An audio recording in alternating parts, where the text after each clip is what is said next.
Haleluya. Haleluya. Amin. Coba lihat kiri kanannya dulu. Kasih senyum yang terbaik ya. Kalau di gereja saya suka bilang lihat kiri kanannya dulu. Siapa tahu giginya kuning gak rata gitu ya. Gitu oke, gitu ya. Oke, puji Tuhan, kita bersyukur karena oleh anugerah dan kemurahan Tuhan kita boleh berada di rumah Tuhan, kita boleh beribadah, kita percaya itu karena Tuhan baik atas hidup kita. Hari ini saya juga berterima kasih kepada Bapak Ibu Gembala, bahkan tim pastoral di tempat ini yang kembali boleh mengizinkan saya untuk melayani kebenaran firman Tuhan di tempat ini. Ya, ini kali kedua saya di tempat ini. Tapi mungkin ada saudara yang belum kenal siapa lampu taman yang berdiri di depan itu, gitu ya. Nama saya Arthur Manaronsong, gitu ya. Saya gembala GBI Fund yang ada di Gading Serpong, ya, di Hotel Episode. Gereja ini sudah hampir 2 tahun. Bulan Mei tanggal 5. Bulan Mei sudah berjalan 2 tahun dan gereja ini saya melihat perjalanannya semua karena anugerah Tuhan, ya. Dan saya percaya gereja ini juga akan terus Tuhan bawa untuk terus melangkah melihat ceritanya Tuhan atas gereja ini. Hari ini saya ingin berbicara tentang ini, raja kok gitu. Saya nggak tahu apakah saudara sempat melihat pengumumannya atau saudara sudah sempat melihat Instagram dan saudara melihat tema ini, raja kok gitu, ya. Atau sebenarnya saya ingin bilang raja yang agak lain, ya. Kalau saudara melihat beberapa hari ini ada peristiwa yang sedikit viral di Indonesia, saya jangan sebut Indonesia, tapi di sebuah negeri yang namanya negeri Konoha, ya. Negeri Konoha ini ada seorang yang datang mencoba dia menyamar, ya. Dia pakai topi biru. Topi coklat, topi biru, aku sudah lupa. Dia coba menyamar, dia ingin berkunjung kepada rakyatnya yang ada di pinggir rel kereta api. Tapi orang ini dia datang bukan dengan pasukan yang megah, tapi dia tetap naik Alphard, gitu ya. Sampai orang bilang mau menyamar, tapi diumumkan. Ya sudah tahu itu di mana, gitu ya. Tapi begini, kalau saudara membayangkan, atau saya langsung masuk kepada pertanyaan saya ini. Pernahkah saudara ada di sebuah keadaan yang saudara bertanya begini, Tuhan, kenapa Engkau tidak bekerja seperti yang saya harapkan? Adakah sebuah momen dalam hidup kita, dalam kehidupan saya maupun kehidupan saudara, saudara sempat ada di titik ini, Tuhan, kenapa Engkau tidak bekerja seperti yang saya harapkan? Karena begini, bayangan kita, bahkan mungkin selama ini saya dan saudara terbangun dengan sebuah teologi bahwa ketika saya iring Tuhan, saya sungguh-sungguh ikut Tuhan, ketika saya rajin berdoa, saya rajin memberi, saya rajin melakukan banyak hal atau disiplin rohani, maka Tuhan harus bekerja menurut cara saya menginginkan Dia bekerja. Kita menjadi kekristenan yang akhirnya kita pikir, ketika saya dalam keadaan susah, saya berdoa, Tuhan, kenapa kok doanya hanya mentok saja ya? Kok nggak Tuhan buka jalan atas hidup saya? Sampai kita berpikir, Tuhan, kenapa Engkau tidak bekerja seperti yang saya harapkan? Atau saudara ada di sebuah titik, tiba-tiba saudara lagi mendoakan. Saya beberapa minggu lalu ketemu sama satu jemaat ya di sebuah acara, terus dia tanya begini, sebenarnya saya nggak punya keinginan pesta untuk hadir di acara ini. Tapi saya nggak tahu, tiba-tiba saja saya menaik motor, saya langsung datang ke tempat ini. Kami ngobrol dulu berdua. Saya bilang, pasti ada sesuatu yang ingin Tuhan sampaikan. Saya bilang begitu. Tapi tiba-tiba waktu saya bilang itu, dia bilang begini, kenapa ya pesta? Sampai hari ini, saya sudah melepaskan banyak hal, saya sudah sungguh-sungguh di dalam Tuhan, tetapi justru hidup saya tambah susah. Justru kenapa sih mengikut Tuhan, kayaknya semakin saya sungguh-sungguh, hidup ini tambah sulit. Saya bilang begini sama orang ini, jangan-jangan, seringkali pun saya dan saudara, kita membangun ekspektasi, kita membangun pengertian tentang Tuhan dengan cara berpikir kita. Ya.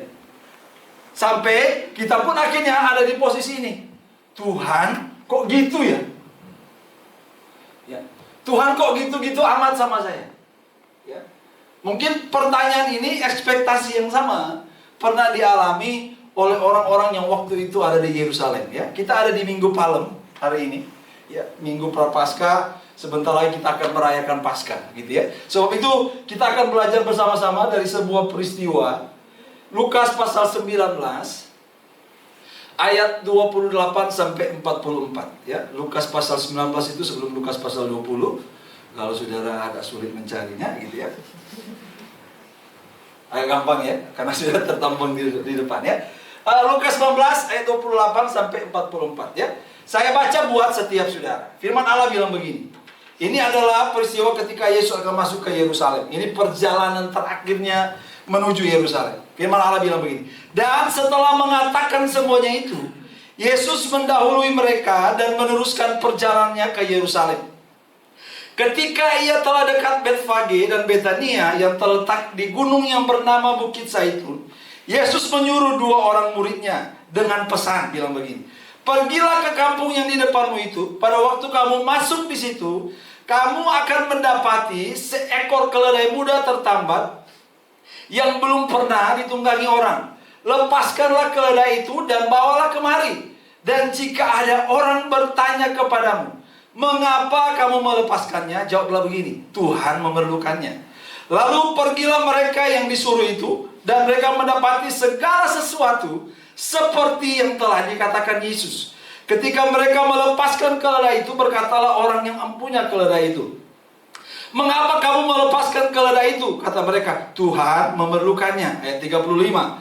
Mereka membawa keledai itu kepada Yesus, lalu mengalasinya dengan pakaian mereka, dan menolong Yesus naik ke atasnya. Dan sementara Yesus mengendarai keledai itu, mereka menghamparkan pakaiannya di jalan. Ketika ia dekat Yerusalem, di tempat jalan menurun dari Bukit Zaitun, mulailah semua murid yang mengiringi dia bergembira dan memuji Allah dengan suara nyaring oleh karena segala mujizat yang telah mereka lihat. Kata mereka, diberkatilah dia yang datang sebagai raja dalam nama Tuhan. Damai sejahtera di surga dan kemuliaan di tempat yang maha tinggi. Ayat 39 bilang begini. Beberapa orang Farisi yang turut dengan orang banyak itu berkata kepada Yesus. Mereka bilang begini, Guru, tegurlah murid-muridmu itu. Jawabnya, aku berkata kepadamu, jika mereka ini diam, maka batu ini akan berteriak. Dan ketika Yesus telah dekat dan melihat kota itu, ia menangisinya. Katanya, wahai, betapa baiknya jika pada hari ini juga engkau mengerti apa yang perlu untuk damai sejahteramu. Tetapi sekarang hal itu tersembunyi bagi matamu. Sebab akan datang harinya bahwa musuhmu akan mengiringi engkau dengan kubu, lalu mengepung engkau, membinasakan engkau beserta dengan pendudukmu, dan pada tembokmu mereka tidak akan membiarkan satu batu pun tinggal terletak di atas batu yang lain, karena engkau tidak mengetahui saat bila mana Allah melawat orang itu. Aduh, gitu ya. Lumayan banyak ya. Siapa tahu saudara tadi belum baca Alkitab, jadi saya sengaja baca ayat yang sangat panjang gitu ya. Kalau saya tanya kisah ini, apa yang menjadi kesan saudara terhadap kisah ini? Ya. Mungkin ada kita yang berpikir bahwa kisah ini adalah sebuah kisah kemenangan. Ya. Adalah sebuah kisah yang kayaknya akan terjadi sebuah mujizat yang besar. Kayaknya sebuah kisah yang saatnya kita akan melihat seseorang akan menggantikan seorang raja atau dia akan naik takhta gitu ya. Tetapi kalau kita melihat sebenarnya sejak awal cerita ini, Yesus itu lagi tidak memenuhi ekspektasi manusia tentang seorang raja. Tetapi Yesus datang kepada setiap kita untuk menyatakan siapa raja itu menurut hati Allah. Dan inilah titik yang paling mengejutkan bagi saya. Kenapa? Sebab itu saya kasih poin yang pertama begini, ya. Raja ini, raja yang agak lain ini, raja kok gitu itu adalah raja yang rendah hati. Biasanya seperti saya sudah bilang di awal, ketika seorang raja akan datang, biasanya itu orang-orang di pinggir jalan atau tiba-tiba ada Apa itu ya? Kalau pengawal presiden apa namanya? Pas Pampres. Ya, sudah bersiaga 1x24 jam sebelumnya. Bahkan mereka harus mengawal raja ini atau presiden ini gitu ya. Tapi bisa bayangkan nggak? Saudara mengharapkan seorang raja yang akan datang spektakuler seperti itu. Tapi tiba-tiba ada orang datang, dia cuma pinjam motor. Tukang ojek, dia bilang, saya pinjam sebentar, saya mau ke kampung itu. Ya. Ekspektasinya orang mungkin akan berpikir, ini apa sih ini? Sebab itu konteks ini mencatat Yesus secara sengaja gitu ya, menyuruh murid-muridnya mengambil seekor keledai muda yang belum pernah ditunggangi. Dengan kata lain, semua detailnya apa yang Yesus perintahkan terjadi. Dan bagi saya, fakta ini, kenyataan ini, bahkan pemilihan Yesus terhadap seekor keledai itu bukan sebuah kebetulan. Dengan kata lain, ini bukan sekedar detail yang kecil, tetapi apa? Kalau saudara baca Zakarias 9 ayat 9, kalau saudara buka juga dalam Alkitab, bagian ini adalah penggenapan tentang Zakarias 9 ayat 9. Lihat, ya, rajamu datang kepadamu. Ia lemah lembut dan mengendarai seekor keledai. Dengan kata lain begini, Yesus ketika dia datang, dia menggenapi nubuatan ini. Dia lagi menyatakan diri sebagai raja dengan cara yang tidak biasa. Mungkin bagi kita, apa sih keledai itu? Tapi zaman itu saudara, ya, ada perbedaan antara kalau raja dunia, zaman kuno itu, seorang raja itu harus tampil gagah. Dia harus menyatakan diri, dia ini besar, hebat, dahsyat. Mungkin orang berpikir, seharusnya raja datang dengan kebesarannya, kemegahannya. Kok kenapa raja ini datangnya dengan keledai? Seharusnya datang dengan perang, atau tujuannya untuk berperang, atau dengan datang dengan pasukan. Tapi, raja dunia zaman itu, simbolnya adalah untuk mengontrol, saudara. Ya. Untuk mengontrol, bahkan untuk pengejarannya adalah kemenangan. Tujuannya adalah untuk menaklukkan sebuah daerah. Atau boleh saya bilang, arahnya adalah dia ingin meninggikan diri. Siapa yang suka-suka nonton film perang zaman dulu? Ya. Istri saya nggak suka kalau sudah berbau-bau zaman lalu, ya, zaman lalu. Dia bilang kita hidup di masa depan saja katanya, gitu ya. Tapi saya suka sekali dengan cerita-cerita yang berbau kisah-kisah masa lalu. Kan apalagi kalau ada pesan-pesan moralnya, gitu ya.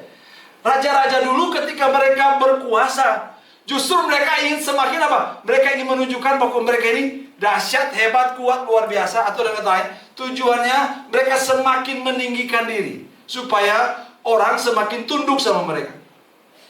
Tapi raja yang sejati, yang kita baca di kisah ini, Yesus, dia datang dengan keledai, yang adalah simbol dari kelembutan. Ya, tadi kita baca di Zakaria.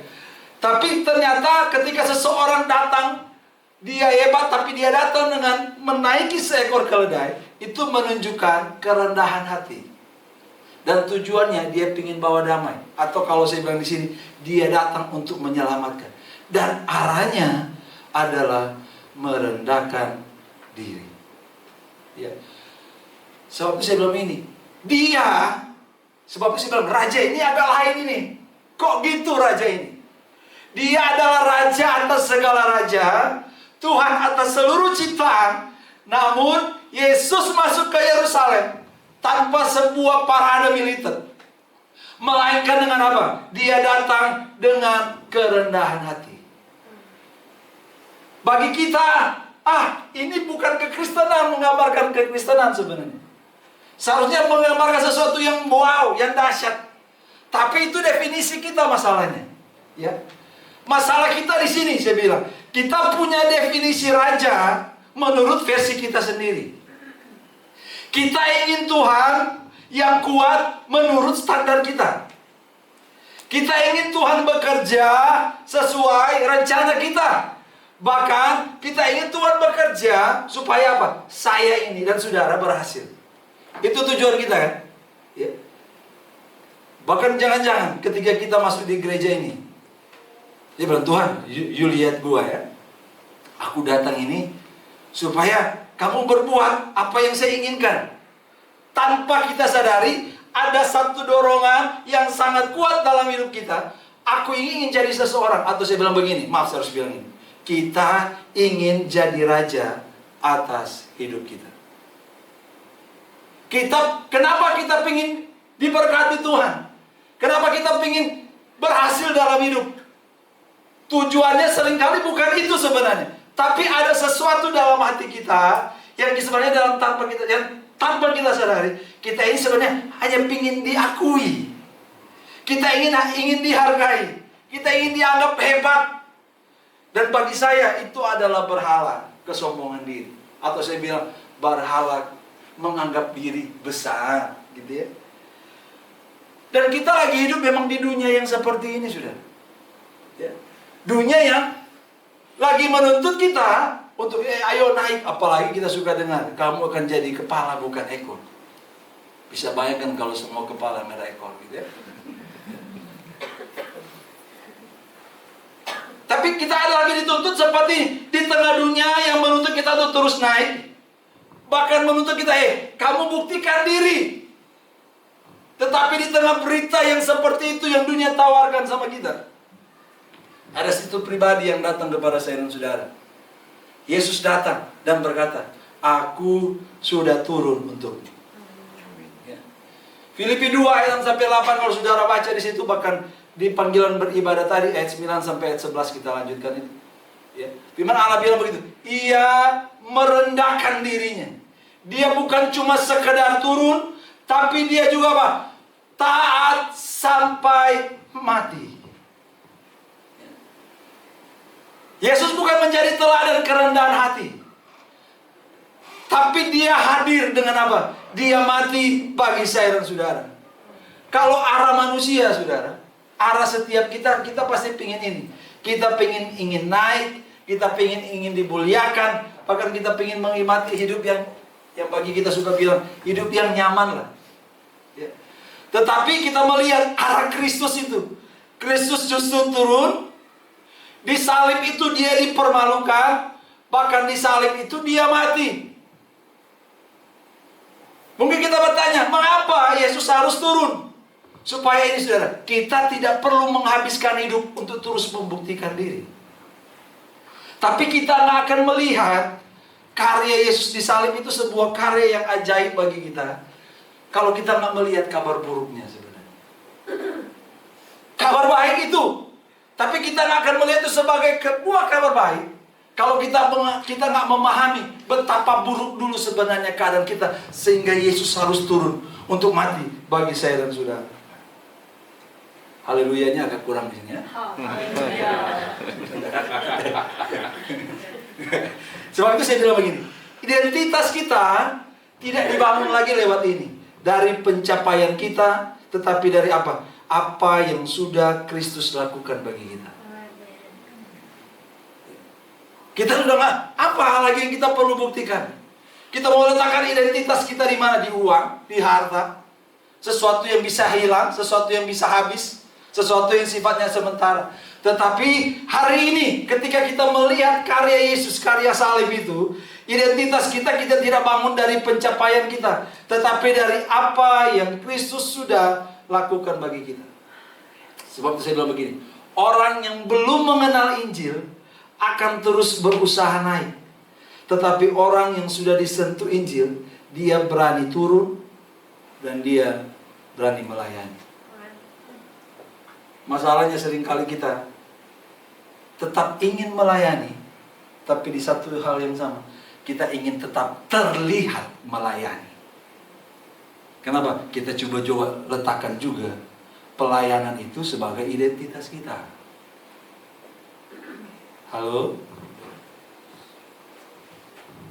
Tapi kita melihat, kenapa kita datang hari ini?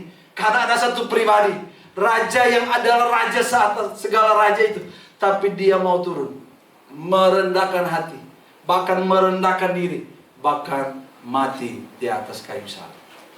Amin. Yang kedua, ya, saya tidak lama-lama, ya, tidak lama-lama. Sampai Pastor Jimmy datang baru saya selesai. Nggak tahu kapan Pastor Jimmy balik gitu ya. Yang kedua, selain raja itu adalah raja yang merendahkan hati, memiliki kerendahan hati. Dia adalah raja yang menyerahkan kendali, ya. Kalau kita baca ketika Yesus masuk di Yerusalem, ya, ia terus berjalan ke sebuah tempat. Kalau saudara baca kisah-kisah sebelumnya, Yesus sudah tahu apa yang akan terjadi di Yerusalem. Bahwa dia akan mengalami penolakan, dia akan mengalami penderitaan, bahkan dia akan mengalami salib. Tapi dia tidak undur, gitu ya. Di satu sisi, di Lukas pasal 19 ini ayat 39 dan 40, di satu sisi ada orang-orang yang memuji. Kalau saudara baca juga di Matius 21, ada orang-orang yang berkata, Hosana, ya, bagi anak Daud, gitu ya. Tapi di satu sisi ada orang-orang Farisi yang berkata begini, Guru, tegurlah murid-muridmu. Guru, suruh mereka diam. Ya. Tapi jawab Yesus bilang begini, aku berkata kepadamu, jika mereka ini diam, maka batu ini akan berteriak. Ya. Ini bukan sebuah puisi, saudara. Tapi apa yang Yesus jawab, itu adalah sebuah penegasan. Dia lagi bilang begini, apa yang mereka lagi lakukan ini tidak bisa dihentikan. Kenapa? Karena ini adalah rencana Allah. Pengenapan yang kita sudah baca di bagian pertama tadi. Mungkin bagi kita, seharusnya perjalanan ke Yerusalem ini, Yesus hentikan saja. Nggak usah lah, menghindari konflik gitu ya. Atau mendingan waktu perjalanan ke Yerusalem, Yesus sudah tahu akan mengalami penderitaan, penolakan. Orang-orang yang sama yang berkata, Hosana bagi anak Daud. Tapi orang-orang yang sama juga yang berteriak, salibkan dia. Tapi Yesus tetap melangkah, ya. Dia nggak mundur perlahan atau mendingan main aman gitu ya. Tapi kalau kita melihat dari hal ini, Yesus itu tidak terseret dengan keadaan, tapi dia dengan sadar melangkah ke dalam keadaan itu. Kenapa? Saya mau bilang ini, Yesus bukan lagi kehilangan kendali sebenarnya, tapi dia lagi menyerahkan kendali. Kenapa saya bilang begitu? Karena Yesus punya kuasa. Dia punya kuasa untuk menghindar. Bahkan dia punya kuasa untuk melawan. Dia punya kuasa untuk menghentikan semuanya. Tetapi Yesus tidak memilih. Ia memilih untuk tidak melakukan hal itu. Kita tahu peristiwa di Taman Getsemani ketika dia berkata, bukan kehendakku, melainkan kehendakmu yang terjadi. Berita ini mungkin gak populer. Kayaknya kita jadi gak punya kehendak gitu ya. Kayak kita gak bisa berbuat apa-apa. Sehingga orang berkata, ini kelemahan, ini kegagalan. Tetapi kalau kita melihat berita ini bukan kelemahan, ini bukan kegagalan, tapi justru ini adalah apa? Ketaatan total. Keinginan saya dan saudara dalam hidup ini adalah hidup yang kita ingin sekali. Hidup ini bisa diprediksi, ya. Hidup yang ingin diprediksi. Wah, Liverpool harus juara lah ya musim ini, ya. Atau kita ingin ada penggemar Manchester United di sini yang lagi banyak bersyukur karena lagi berada di atas Liverpool, ya. Bagi fans Liverpool berkata, ini bukan prediksi saya. Tapi keinginan kita pengen punya hidup yang bisa diprediksi. Kita pengen hidup masa depan yang aman. Bahkan kita pengen semua hasil bisa kita kontrol. Tapi seorang hamba Tuhan bilang begini, bisa bayangkan nggak? Kalau saudara sudah tahu apa yang akan terjadi besok dalam hidup saudara. Atau contoh, Pak Dev. Ini kasarnya saya. Pak Dev akan meninggal 5 tahun lagi. Dan di tahun sebelumnya dia akan ditabrak mobil sehingga patah kakinya. Nah, ini berita beratnya aja. Mungkin masuki tahun keempat, mungkin Pak Dev ini lumayan ini ya, masih aman. Tapi mulai masuki tahun keempat, dia sudah bukan mulai nyaman, bukan mulai tenang, tapi dia akan menghadapi hidup.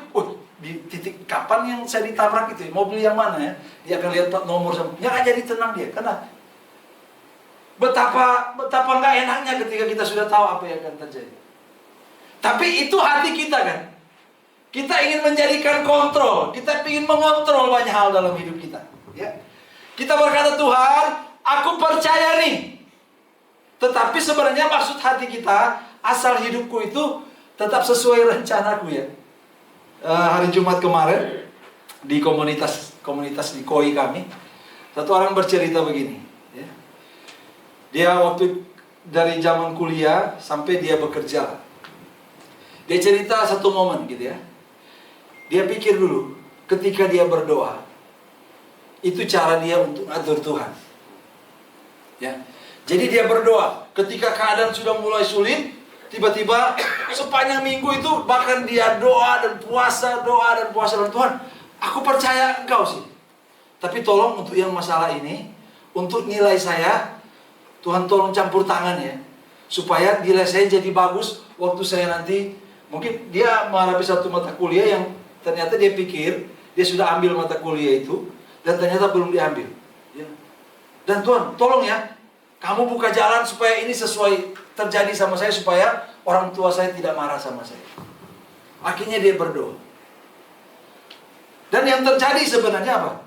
Tiba-tiba yang dia minta itu terjadi. Dia bilang, wah ini mujizat. Ini karena saya doa, dan Tuhan ternyata bisa saya atur. Ketika dia berpikir begitu, pola yang sama dia lakukan pada hal-hal yang lain. Ketika dia mencari pekerjaan, ketika dia ingin mendapat jodoh, gitu, dia bilang, Tuhan kayaknya yang sana yang lumayan manis tuh, ya, kayaknya bagus tuh. Coba Tuhan tolong gerakkan hatinya, Tuhan jamah orang tuanya. Jadi waktu ketika saya salaman sama dia langsung senyum sama saya, dan pandangan pertama itu membuat kami jatuh cinta. Dan dia jadi aser. Dia sudah tunggu orang itu akan lewat di tempatnya dia, tapi orangnya terus lewat di tempat yang lain, gitu ya. Maksa, ya, kita pengen kontrol gitu ya. Bisa bayangkan nggak, bila suatu keadaan tiba-tiba datang menghantam kita, sakit datang, pekerjaan hilang, ya, relasi kita hancur.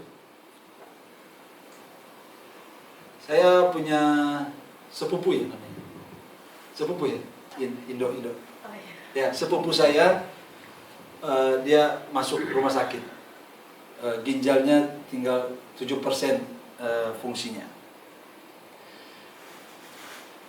Dan dia adalah seorang pelaut, kapten pelaut. Ya. Dan tiba-tiba di tengah sakitnya itu, perusahaan yang di daerah perang sana, ya, tiba-tiba panggil lagi gitu. Ayo, sudah mau jalan nih. Tapi dia bilang kondisinya.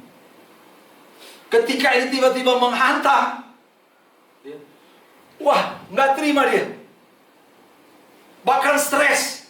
Gimana dengan pekerjaan saya? Gimana dengan penghidupan keluarga saya? Yang paling hancur bukan karena situasinya, karena dia nggak bisa mengontrol itu. Saya nggak tahu kita punya momen apa yang dulu kita pikir, coba begini Tuhan, coba kamu bikin begini sih. Kalau nggak akan begini gitu. Ada hal yang kita pingin supaya kita bisa kontrol itu. Tapi seringkali dalam pengiringan kita dalam Tuhan, mungkin ini waktunya kita menyerahkan kendali sepenuhnya sama Tuhan yang punya hidup kita. Dan sayangnya, aminnya nggak ada ya. Jadi Yesus masuk ke Yerusalem bukan sebagai korban keadaan, tetapi sebagai juru selamat yang menyerahkan diri. Dia adalah Kristus yang menyerahkan hidupnya di salib. Bahkan dia merengkuh salib itu, saudara, untuk saya dan saudara. Kita bisa kehilangan kontrol tanpa kehilangan damai. Kita bisa menghadapi ketidakpastian tanpa kehilangan iman. Kenapa? Karena hidup kita tidak dipegang oleh keadaan, tetapi oleh apa? Raja yang sudah menyerahkan dirinya bagi kita. Sebab itu orang yang diubahkan oleh Injil, Tidak hidup tanpa rencana, tetapi tidak lagi diperbudak oleh kebutuhan untuk mengontrol. Saya nggak tahu apa yang coba kita lagi kontrol hari ini. Mungkin kalau Bapak Ibu gembala di tempat ini berkaitan dengan pelayanan, coba begini, idealnya begini. Mungkin bagi kita jemaat Tuhan, pelayan-pelayan ini, idealnya sih seperti ini. Atau kita dalam kehidupan kita lagi berusaha, kita ingin kontrol anak-anak kita, usaha kita, mungkin juga dalam keluarga kita ingin kontrol anak-anak kita. Semalam saya ketemu sama suami istri gitu ya. Mereka bilang, wah enak ya kalian ada di momen yang kalau pulang itu mungkin badannya yang melelahkan, ya. Kenapa? Wah tiba-tiba lagi pulang kerja, tapi anak-anak masih kecil kan, masih 4 tahun dan 2 tahun, pingin bermain kan, peluk papa, ayo ajak jalan, atau mama, ayo kita main sepeda gitu ya. Tapi mereka bilang, kami sudah ada di momen yang ini, pingin buka kamar anak, anak balik tutup kamarnya itu, ya. Masa-masa meresahkan, mereka bilang gitu. Masa-masa, saya nggak tahu, kita ada di momen yang seperti ini, kita pingin kontrol. Satu orang tua, karena dia lihat anak saya ini, guru di sekolah bilang, Pak, anak bapak ini sudah kelas 6 SD. Tapi cara menghitungnya masih seperti anak kelas 3. Si bapak nggak terima. Masa anak saya begini? Dia coba, oke, kalau begitu kamu papa kasih les kamu ya. Les di yang lumayan terkenal gurunya itu. Ya, pokoknya sebulan kalau nggak salah 3 juta rupiah. Karena kamu sebentar lagi akan ujian. Si anak ini ikut les. Papanya berharap hasilnya dia bisa kontrol. Tiba-tiba waktu ujian pertanyaan cuma ini. Susi dalam seminggu 3 kali dia berenang dalam seminggu. Sedangkan Rani dalam seminggu dia hanya 2 kali berenang. Kapan mereka bisa berenang bersama-sama? Apa jawaban saudara? Tahu jawaban anaknya? Tunggu Susi WA si Rani. Sudah 3 juta. Keluar 3 juta, jawabannya tunggu Susi WA si Rani. Sudah bisa bayangkan gitu ya? Ya. Tapi itu kita ingin kontrol banyak hal kan? Kita ingin kontrol. Tetapi kita belajar dari raja yang sudah menyerahkan hidupnya, supaya saya dan saudara bisa menyerahkan hidupnya sama raja yang sudah menyerahkan hidupnya bagi kita. Amin. Yang terakhir, kebetulan Pastor Jimmy sudah ada. Betul kan janji saya? Betul kan? Raja yang memberi damai, ya. Kalau saudara melihat di ayat yang ke 41 dan 42, ada sebuah paradoks di kisah itu. Ya. Paradoksnya, kita melihat di satu sisi orang bersorak-sorak, orang banyak bersorak-sorak, tapi di satu sisi, ya, di satu sisi ada Yesus yang firman Allah bilang, dia itu menangis. Mungkin kalau kita lihat, kok ada paradoks ini? Orang lagi bergembira, tapi Yesus justru menangis. Dan kata menangis di sini, teman saudara, bukan cuma sekedar keluar air mata, tapi dia meratap dengan suara yang keras.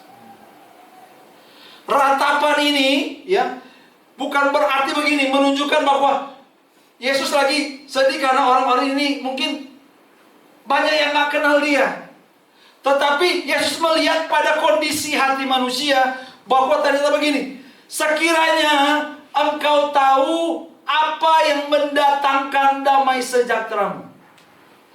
Yesus menangisi mereka kenapa? Karena damai yang justru ada di depan mereka, tetapi mereka tidak mengenalnya. Orang-orang ini lagi berharap Yesus menjadi raja yang membawa mereka terbebas dari penjajahan secara politik dari Roma. Sehingga kalau mereka sudah aman dari Roma, maka mereka berpikir, oke, stabilitas hidup akan saya miliki, maka saya akan mendapatkan kemenangan. Yang mereka inginkan adalah stabilitas sosial, ekonomi, dan politik. Tetapi Yesus ingin menyelesaikan sesuatu yang lebih dari itu. Yaitu apa? Pendamaian dengan Allah. Tapi masalahnya kita begini. Kita nggak berbeda dengan orang-orang yang di Yerusalem. Kita semua ingin damai. Tapi seringkali kita ingin mencarinya di tempat yang salah. Bahkan mungkin hari ini kita coba meletakkan damainya pada sesuatu yang salah juga. Bahkan kita coba meletakkan damai kita mungkin sama pasangan. Kita coba meletakkan damai kita sama anak kita. Apalagi kita saya ini sudah tua. Gimana kalau anak saya nanti? Ya. Tiba-tiba dia sudah menikah dan pergi meninggalkan. Oh, itu ada di pikiran saya. Walaupun mungkin sekarang masih 2 tahun yang wanita gitu ya. Kalau pria mah masih aman lah gitu ya. Tapi yang wanita ini masih 2 tahun tapi papanya sudah berpikir, dia menikah dengan siapa gitu ya. Orangnya seperti apa. Waktu dia menikah itu mungkin kalau 20 tahun dari sekarang, dia 22 tahun. Kalau saya 20 tahun dari sekarang, 63 tahun. Saya nggak tahu, kayak begini. Saya nggak tahu juga. Saya coba meletakkan kedamaian saya sama, mungkin ada yang di sekitar kita. Sebab itu kita perlu terus mendiagnosa hati kita. Kita terus perlu memeriksa hati kita. Mungkin kita ada di zaman yang ini, tidak kekurangan informasi. Tapi tanpa kita sadar, dalam hati kita pun, kita lagi kekurangan damai.